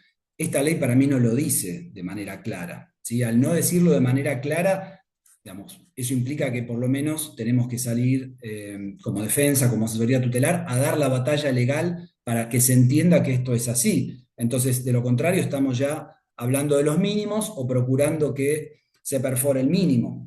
Pero sí es importante, y por eso señalaba lo de la observación general, en este punto, la idea de tabla rasa, ¿no? Si un juez en el esquema actual puede disponer o dispensar de la aplicación de pena a partir de los informes interdisciplinarios a un joven en conflicto con la ley, ¿cómo no va a poder perforar el mínimo legal? ¿No? Entonces, ahí también hay otro punto que entiendo que resulta destacable.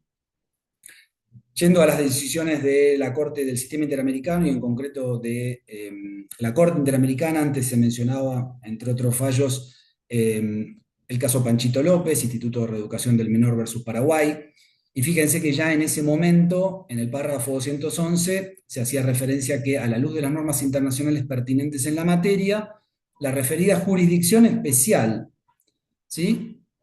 Dice, para niños en conflicto con la ley, así como sus leyes y procedimientos, deben caracterizarse, o sea, señala qué es lo que entiende la Corte Interamericana por un sistema que sea garantizador en términos de respuesta diferenciada, y dice, en primer lugar, la posibilidad de adoptar medidas para tratar a esos niños sin recurrir a procedimientos judiciales.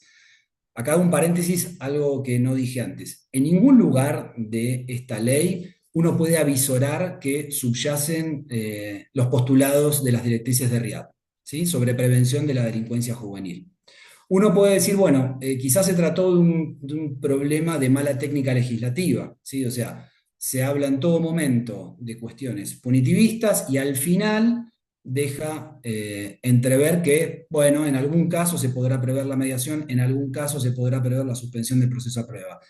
Sin embargo, como les dije al comienzo, yo entiendo que esto, al contrario, forma parte de, digamos, de avisorar cuál fue verdaderamente el sentido de esta norma y lo que tuvieron en miras claramente los legisladores al sancionarla. Y por otro lado, después señala en un segundo punto la Corte Interamericana, en el caso de que un proceso judicial sea necesario, o sea, dando a entender claramente que es posible avanzar sin necesidad de que los chicos queden involucrados dentro del proceso. Por otro lado, respecto a las recomendaciones de la Comisión Interamericana. La Comisión, en el informe Justicia Juvenil y Derechos Humanos del año 2011, incluyó un título que era el Sistema de Justicia Juvenil, y dentro de él, a su vez, un apartado C que era Objetivos del Sistema de Justicia Juvenil. Y dice la Comisión, en el párrafo 31, un sistema de justicia juvenil cuya política criminal esté orientada meramente por criterios retributivos y deje en un segundo plano aspectos como fundamentales como la prevención y el fomento de oportunidades para una efectiva reinserción social, sería incompatible con los estándares internacionales en la materia. teléfono para el Congreso, claramente, porque esto es lo que vemos en la ley 27.801. Hacemos alguna breve referencia a métodos alternativos, algún esbozo de justicia restaurativa, pero lo cierto es que todo va en línea con criterios retributivos. Luego avanzando entonces, la Corte Suprema, muy brevemente, hay distintas referencias que se podrían hacer, pero ratificar la vigencia de Maldonado, que de hecho fue, digamos, la Corte en el caso CED en el año 2025, el año pasado, ratificó que Maldonado está vigente, y en este sentido se señaló en esa oportunidad la necesidad de una amplia variedad de medidas y la excepcionalidad de la pena privativa de la libertad. Dice, su carácter particular permite de alguna manera sostener que la finalidad retributiva ha sido puesta a un margen en esta materia. ¿Sí? O sea, extracté ese párrafo porque la verdad que me pareció muy significativo para dar cuenta también nuevamente de otra expresión, en este caso nada menos que de la Corte Suprema, para sostener que la respuesta respecto a adolescentes no puede ser en primer término retributiva, sino que sabemos que el artículo 40 es claro en un sentido opuesto. Antes les hablé de la observación general 24, ¿sí? Y acá también nuevamente me parece que hay un párrafo que tenemos que destacar, que es el 16, que habla de las intervenciones sin recurrir a procedimientos judiciales y señala que en la mayoría de los casos la forma preferida de tratar con los niños debe ser la aplicación de medidas extrajudiciales. Los Estados partes deben ampliar continuamente la gama de delitos por los que se pueden aplicar dichas medidas, incluidos delitos graves, que es un poco lo que se dice en Beijing, en la regla 11, cuando se introduce la remisión. Recuerden que Beijing habla de que la remisión incluso aplicará para delitos graves, o sea, no excluye esa posibilidad. Sin embargo, como bien se señaló antes, esta norma va haciendo distinciones de distinto tenor, que incluyen algunos delitos, y dice algunos van para un lado, algunos para otro, en el sentido de las facultades que tiene el fiscal, las facultades que tiene el juez, las posibilidades de aplicar algún método de justicia restaurativa, y siempre en una línea de limitarlo, ¿no? O sea, en general, si uno lee, no pareciera que es en línea con ampliar esta posibilidad, en línea con todo lo que vengo señalando, sino que por el contrario impone limitaciones. Y después agrega este párrafo 16, las medidas extrajudiciales deben ser parte integrante del sistema de justicia juvenil, y habla de conformidad con el párrafo 3b de la Convención.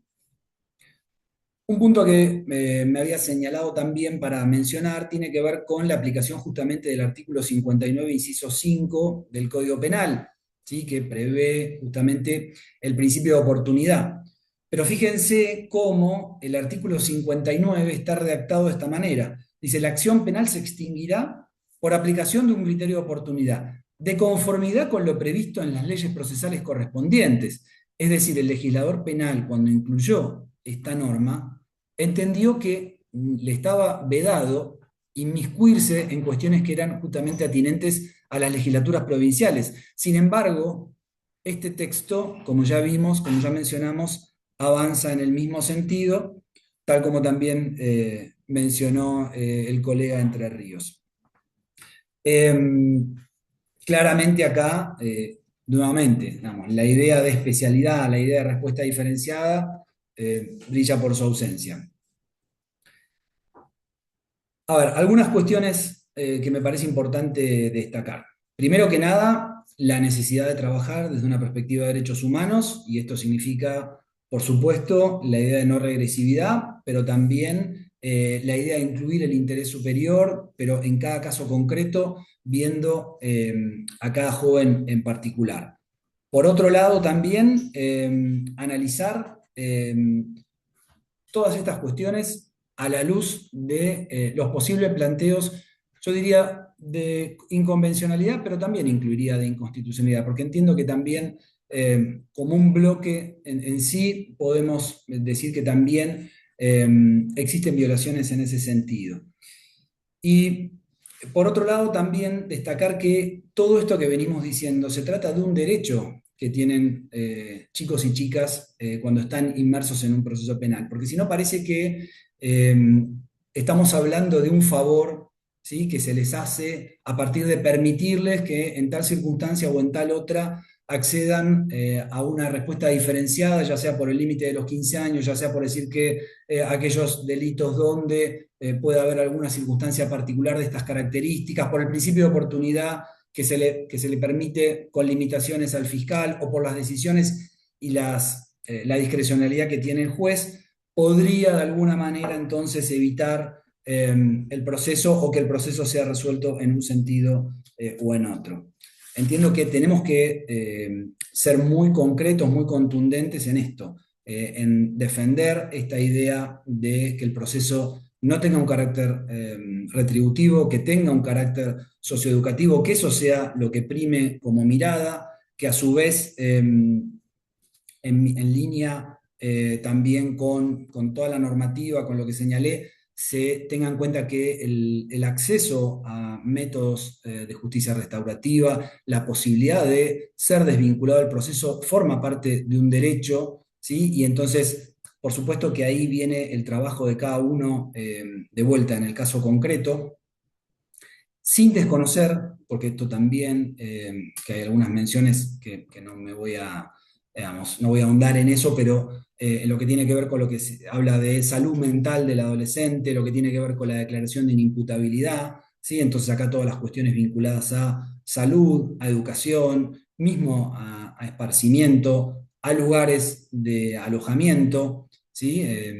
A ver, esto mismo del traslado, una vez cumplida la mayoría de edad, eh, parecería que digamos, se lo junta con población adulta que cometió el hecho siendo adulta, y entonces, de vuelta, o sea, ¿dónde está? Digamos, se pierde de alguna manera todo el esfuerzo que se hizo desde el Estado, más, en mayor o menor medida, en búsqueda de esa resocialización, de esa responsabilización subjetiva, para ahora mezclarlo como, bueno, ahora va de vuelta a la bolsa con todos. Sobre todo teniendo en cuenta las características de los adolescentes de esta etapa vital. También me parece que hizo un muy buen recorte entre lo que tiene que ver con esta primera etapa que prevé la ley 1415, cómo vamos a hacer para garantizarle el derecho a la información, y estoy tomando cuestiones que no iba a decir, pero que me parecen muy pertinentes recalcarlas. Ese derecho a la información para que a su vez se garantice el derecho a ser escuchado, ¿sí? Y a su vez eso derive en decisiones conscientes, decisiones comprendidas, y que puedan ser tomadas como propias por los adolescentes, teniendo en cuenta lo que señala la observación 24 y lo que señala la ciencia, las neurociencias modernas respecto de la falta de desarrollo del cerebro adolescente, ¿no? Y entonces esa capacidad de autodeterminación, o esa capacidad de comprensión más limitada, en un sentido que lo contemple, que lo mire como un sujeto de derechos, ¿sí? Donde se tenga en cuenta que la transgresión es parte de esa etapa vital, donde se tenga en cuenta que andar en grupo es una cuestión identitaria y no un agravante por sí misma, ¿no? Entonces, me parece que acá también es una cuestión importante para reflexionar sobre este punto. Bueno, me había también anotado, digamos, que no encontré ninguna referencia a las directrices de Riad, siendo que es un texto que también es un texto, digamos, esencial en nuestro medio, para tantas cuestiones, pero especialmente para la idea de la inclusión de la remisión. Y un poco en esa línea, a modo de ejemplo, contarles que en el ámbito de la ciudad autónoma se aplica claramente la mediación penal juvenil, se utiliza la suspensión de proceso a prueba, y se utiliza también la remisión como un instrumento muy importante, y tiene que ver con esto, con la entrada al sistema y con la salida del sistema, o sea, con esta idea de judicialización, con muy buenos resultados, ¿sí? Si bien justamente esto implica como instituto que digamos, que las autoridades judiciales prescindan de continuar un seguimiento de la situación del adolescente, por un trabajo que se hizo de tipo académico, se pudo establecer que en los casos en que había intervenido la justicia de la ciudad, al menos en un universo determinado, en un solo caso había habido la comisión de un nuevo hecho, luego de haber transitado por un proceso de remisión, con una entrevista personal con la jueza, con un trabajo tanto de la defensa como del Ministerio Público Tutelar, que a la remisión, digamos, se los cuento de paso también, se llega ya con el camino recorrido de alguna manera, porque así como uno puede, cuando están dados los requisitos, plantear una suspensión del proceso a prueba y a partir de ahí hacer un trabajo, justamente porque existe una supervisión jurisdiccional, en la remisión no, en la remisión es al revés, porque en la medida que va a haber, que se va a poner un fin al proceso, entonces el trabajo hay que hacerlo previamente, y en este sentido, como les digo, las experiencias fueron más que exitosas, y para que se den una idea, en casos de ley de droga, en casos de ley antidiscriminatoria, en casos de tenencia y portación de arma de fuego, en casos de lesiones dolosas y culposas también. O sea, es una herramienta, son herramientas que se pueden aplicar de manera amplia, que dan muy buenos resultados y que cumplen con este derecho, ¿sí?, a acceder a una desjudicialización, ¿sí?, a que no se le incluya que esta puerta de entrada esté más cerrada y que la puerta de salida sea una puerta que va y ven, que se abra bien aceitada, que se abra con mucha facilidad, sobre todo para que si hay un derecho vulnerado, eso se trabaje desde otro lugar, pero no desde el sistema penal. Y entiendo que eso es la respuesta diferenciada y entiendo que ese es el ideario de la convención, que entiendo que en líneas generales claramente esta ley no cumple. Muchas gracias. Muchas gracias, doctor Delutri. Bueno, nos quedan unos 10 minutitos para, tenemos 3 preguntas. La primera para el doctor Benítez, que la hace Marcelo Catalano, dice, doctor Benítez considera que la ley avanza sobre cuestiones procesales que son potestad de cada jurisdicción local, sobre todo en materia de salidas alternativas y forma de reprimir el delito. Sí, lógicamente, bueno, ya lo trató, no sé si fue Damián que habló de eso. Evidentemente, esta ley avanza sobre cuestiones procesales que, en definitiva, en lo que nosotros nos referimos acá son a los principios básicos del Corpus Juris Internacional que nosotros entendemos que no son acordes, la ley no es acorde a esos principios, pero además avanza lógicamente sobre cuestiones procesales que le corresponde a las provincias y que no han sido delegadas a la nación, y que por lo tanto por ese lado también podemos buscar en muchos casos la inconstitucionalidad de la ley. Perfecto. Después hay una pregunta para el doctor Muñoz de Mariela Torres que habla en relación al traslado a una unidad de mayores de 18 años, ¿cómo se concilia con la posibilidad de su alojamiento en el Centro Belgrano que depende del Consejo de los Derechos de Niñas, Niños y Adolescentes de Cava? ¿Se cumpliría con el principio de especialidad? Gracias, Jorge. Para aquellos que no trabajan acá en la ciudad, el Centro Belgrano es un dispositivo penal juvenil que aloja mayores de edad con causas como menores de edad, ¿no? Es un dispositivo especializado para evitar el traslado a unidad, justamente, que depende del mismo Consejo de Derechos, y aloja ese perfil etario. Eh, yo creo que cada jurisdicción puede mejorar los estándares de la ley, ¿no? Tanto en lo que hace a los órganos de aplicación, como en la implementación, como en lo procesal en aquellas jurisdicciones. Lo loco acá es que, si bien el artículo que mencionábamos antes, que establece el traslado obligatorio con 18 años, entra en contradicción con el propio artículo 38 de la ley, que habla de que jueces, fiscales, defensores y órganos deben ser los especializados en el control de las medidas y en la ejecución de las sanciones. Con lo cual, el propio artículo 38 dice que el órgano donde debe cumplirse, digamos, la privación de libertad debe ser especializado, y está claro, una unidad penitenciaria de adulto no lo es. De todos modos, yo creo que tranquilamente el Consejo de Derechos puede hacer un acto administrativo en donde esta previsión no impacta, porque su propia gestión mejora el estándar normativo y puede seguir sosteniendo dispositivos especializados. Y con esto termino, perdón. El tema va a ser el índice de prisonización, que va a ser acumulativo de acá a 2 años, porque de acá a 2 años, digamos, se van a sumar no solamente los chicos privados de libertad y las chicas de 14 y 15, sino todos aquellos que tengan sanciones de acá a 2 años, ¿sí? Y que se vayan acumulando, digo, reparación integral va a ser una sanción, una condena, entonces ya después va a ser una segunda condena.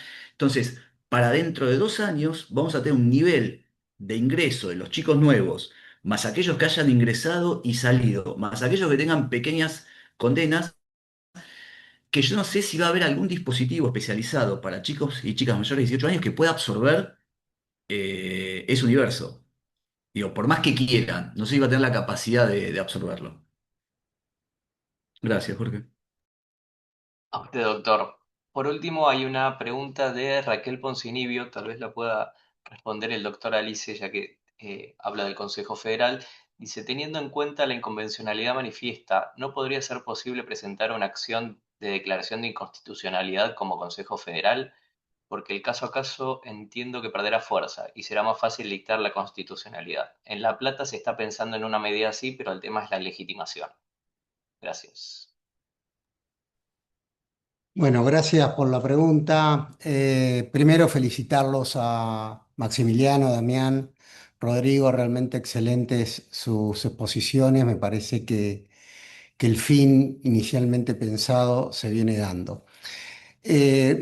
Respecto a la pregunta, bueno, cabe algunas reflexiones. En primer lugar, compartirles que precisamente desde el año pasado en el Consejo Federal tenemos un estatuto que está desde su prácticamente fundación y estamos pensando precisamente en una reforma de este estatuto. Estamos trabajando precisamente en la actualidad en la reforma de este estatuto, específicamente un poco por el clima de época que también estamos viviendo, ¿no? Entonces, esto sobre todo pensado también sobre la base de lo que por ahí todos ustedes saben, que es el artículo 75, inciso 23, que habla de los sujetos de tutela judicial constitucional preferente, donde precisamente se encuentran los niños, niñas y adolescentes, conjuntamente con las mujeres, con los adultos mayores y demás. Pero también me parece importante señalar la cuestión es que, bueno, hay que tener presente que por nuestro sistema republicano federal tenemos 25 sistemas de control de constitucionalidad y de convencionalidad distintos. Es decir, cada provincia también tiene su propio sistema de tutela constitucional de derechos y un poco es una cuestión relacionada también con la estrategia de litigio, es decir, a veces nos viene pasando que venimos observando en determinadas materias, como derecho indígena, como materia ambiental, que la Corte viene siendo bastante más conservadora que antes en algunas cuestiones. Esto por ahí quizás merece alguna reflexión en cuanto a si es mejor a veces trabajarlo por región y caso por caso, es decir, desde abajo hacia arriba que de arriba hacia abajo. Pero sí, indudablemente es un tema que desde el Consejo Federal estamos también, si se quiere, analizando.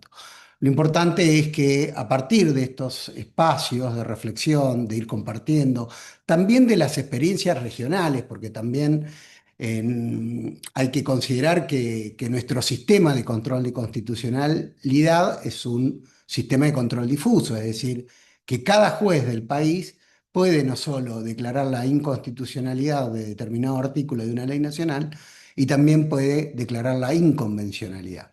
Un poco coincido con Rodrigo que también, si bien Adolfo mencionó la inconvencionalidad, también me parece que el tema del control de constitucionalidad, sobre todo por este artículo tan importante de medidas de acciones positivas o de discriminación inversa, como es el artículo 75, inciso 23, que manda precisamente al Congreso Nacional a dictar medidas de acción positiva respecto de estos sujetos de tutela constitucional preferente. Y precisamente lo que no se hizo fue esto, sino lo contrario, es decir, lejos de medidas de acción positivas, medidas regresivas, punitivistas, que bueno, hay que considerar. Pero sí, respondiendo un poco a la pregunta, es un tema que está en agenda. Es muy posible que cuando terminen estos 4 encuentros continuemos con la agenda. Ahí solución, Rodrigo, algún tema relacionado con neurociencias, que es muy importante, ¿no? Que también van a ser planteos más allá de estos 4 encuentros, no solo con otros ciclos de conferencia, quizás más específicos, convocando a algunos jueces, quizás incluso también, ¿por qué no?, a ciertos fiscales provinciales que pueden aportar ciertas ideas, ciertos insumos, ciertas herramientas para estos planteos. Sea, como decimos, desde las instituciones, porque puede ser el Consejo Federal también sumado a otras instituciones, como siempre tratamos de construir mucha cohesión en estos tiempos, y esto creo que es lo más importante. Bueno, la presencia de ADEPRA también en estos encuentros consideramos que es muy importante, y también creo que va a ser a lo largo de lo ancho del año tema de agenda en los encuentros nacionales, tanto de ADEPRA como seguramente del Consejo de Defensores, y también en conjunto en la coorganización con DGN y también con la Asociación de Magistrados. Así que bueno, es un tema que está en agenda, es un tema que lo vamos a pensar, que lo vamos a co-construir entre todos, por eso un poco la importancia de estos espacios. Ya para ir cerrando, no sé, Jorge, si hay alguna otra pregunta para los expositores. Y si no, bueno, simplemente agradecerles a todos, particularmente a todos los presentes por la hora, por el compromiso, por el esfuerzo. Agradecerles nuevamente a los expositores. Los invitamos a darle continuidad entre todos a los próximos encuentros. A todos los expositores les estamos pidiendo hacer un breve resumen de sus respectivas exposiciones en 3 puntos, y posiblemente elaboremos un documento con las conclusiones de estos espacios, de estos encuentros. Acuérdense que el Consejo Federal también nuclea a todos los defensores generales, entonces también eso van a ser insumos importantes para todas las provincias. Así que bueno, la idea es un poco esta iniciativa, darle esta forma y ir pensando con rapidez también, porque como bien dijo, creo que Damián, septiembre ya es mañana, pero sí que nos encuentre de alguna manera, no solo cohesionados, sino también con herramientas para pensar las mejores soluciones de cara a estos desafíos, que como decimos, lo más importante es que nos encuentre institucionalmente cohesionados y también con todos los defensores generales y las defensoras generales pensando posibles soluciones.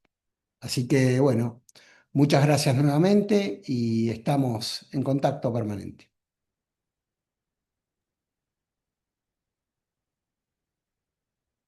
Gracias. Muchas gracias.